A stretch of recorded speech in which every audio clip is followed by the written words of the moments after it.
नमस्कार दोस्तों, आज मैं आपके सामने एक नई प्रेरक कहानी लेकर के प्रस्तुत हुआ हूँ। एक लोहार पिता और पुत्र दोनों अपने लोहे की दुकान में काम कर रहे थे। तभी पुत्र ने अपने पिता से एक प्रश्न पूछा, पिताजी, इस दुनिया में मनुष्य की क्या कीमत है? इस दुनिया में मनुष्य की क्या कीमत होती है? एक छोटे बच्चे से ऐसा गंभीर सवाल सुनकर तो उसके पिताजी सोच में पड़ गए। थोड़ी देर बाद वे बोले कि बेटा, एक मनुष्य की कीमत आंकना बहुत मुश्किल काम है, क्योंकि वो तो अनमोल है, उसका कोई मोल नहीं है। बालक ने फिर एक प्रश्न पूछ लिया कि क्या सभी मनुष्य एक समान कीमत और महत्व के होते हैं?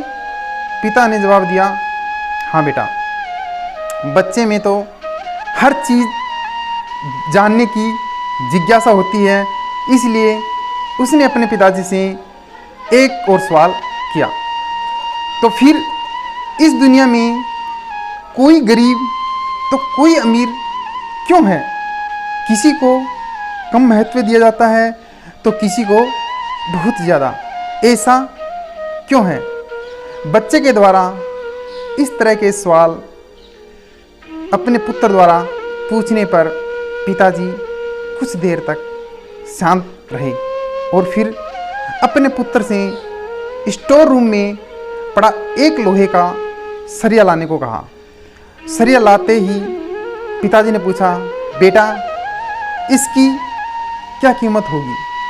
बालक ने तुरंत जवाब दिया, पिताजी, इसकी कीमत लगभग 500 रुपये होगी।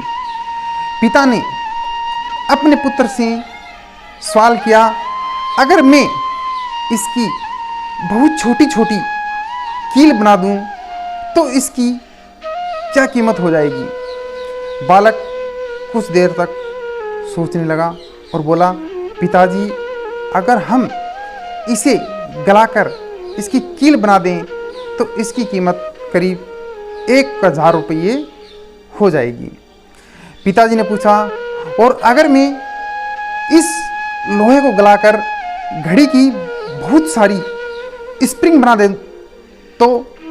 तब तो बालक उत्साहित होकर बोला कि पिताजी, तब तो इसकी बहुत अधिक कीमत हो जाएगी और हम इसे बेच करके बहुत सारा धन कमा लेंगे। फिर पिताजी ने अपने पुत्र को समझाते हुए कहने लगे, बेटा, बस ठीक इसी तरह से ही मनुष्य की कीमत इससे नहीं होती कि अभी वो क्या है, बल्कि इससे होती है कि वो अपने आप को क्या बना सकता है।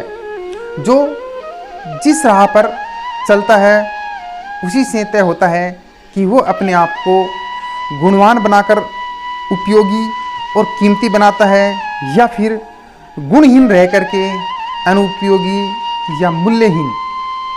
मेरा कहना है कि हमें लोहे के टुकड़े की तरह कम कीमत का नहीं रहना, बल्कि कट करके, छंट करके, घिस करके मूल्यवान बनना है। याद रखें, मूल्यवान वस्तु भी उसी लोहे के टुकड़े से बनी होती हैं। धन्यवाद दोस्तों। यदि आपको मेरी कहानी पसंद आई हो तो प्लीज़ लाइक करना, कमेंट करना, और यदि आप मेरे चैनल पर पहली बार आए हैं तो प्लीज़ चैनल को सब्सक्राइब करके घंटी का बटन अवश्य दबाना। धन्यवाद। Thank you.